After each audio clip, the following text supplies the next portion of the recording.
Mga Kawikaan, Ikasampung Kabanata. Mga Kawikaan ni Salomon. Ang pantas na anak ay nakapagpapasaya sa ama, ngunit ang mangmang na anak ay pasan ng kanyang ina. Mga kayamanan ng kasamaan ay hindi napapakinabangan, ngunit ang katuwiran ay nagliligtas sa kamatayan. Hindi titiisin ng Panginoon na magutom ang kaluluwa ng matuwid, ngunit kanyang itinatakwil ang nasa ng masama. Siya'y nagiging dukha na gumagawa ng kamay na walang kasipagan, ngunit yumayaman ang kamay ng masipag. Siyang nagtitipon sa tag-init ay pantas na anak, ngunit siyang natutulog sa pag-aani ay anak na kahiya-hiya. Mga pagpapala ay nangasa ulo ng matuwid, ngunit tinatakpan ng karahasan ang bibig ng masama. Ang alaala sa ganap ay pinagpapala, ngunit ang pangalan ng masama ay mapaparang. Ang pantas sa puso ay tatanggap ng mga utos, ngunit ang madaldal na musmos ay mabubuwal.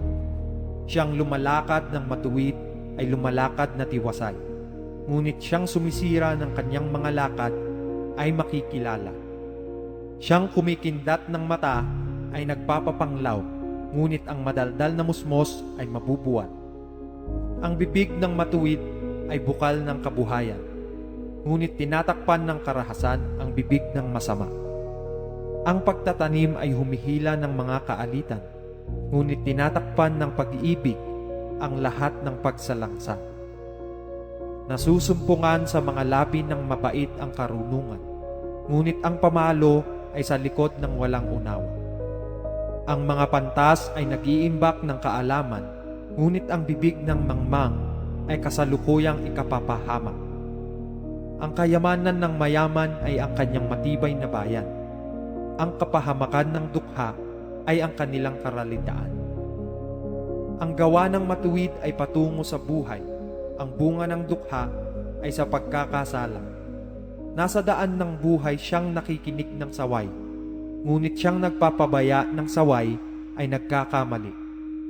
Siyang nagkukubli ng mga pagtatanim ay sa mga magdarayang labi, at siyang nagpaparatang ay mangmang.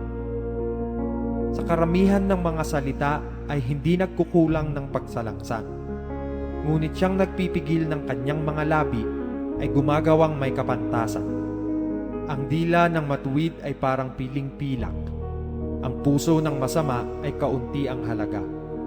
Ang mga labi ng matuwid ay nagpapakain ng marami, ngunit ang mangmang ay namamatay sa kakulangan ng pag-unawa. Ang pagpapala ng Panginoon ay nagpapayaman at hindi niya idinadagdag ang kapanglawan. Isang paglilibang sa mangmang ang paggawa ng kasamaan, at gayon ang karunungan sa taong nag-uunawa.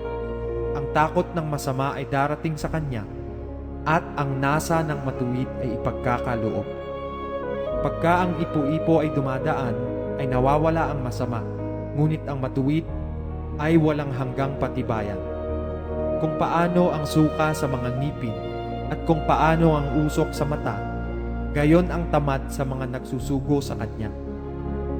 Ang pagkatakot sa Panginoon ay nagpapalaon ng mga kaarawan, ngunit ang mga taon ng masama ay mangangaunti. Ang pag-asa ng matuwid ay magiging kasayahan, ngunit ang pag-asa ng masama ay mawawala. Ang daan ng Panginoon ay katibayan sa matuwid, ngunit kapahamakan sa mga manggagawa ng kasamaan. Ang matuwid ay hindi makikilos kailanman, ngunit ang masama ay hindi tatahan sa lupain. Ang bibig ng matuwid ay nagbibigay ng karunungan, ngunit ang magdarayang dila ay ihihiwalay. Nalalaman ng mga labi ng matuwid ang nakalulugod, ngunit ang bibig ng masama ay nagsasalita ng karayaan.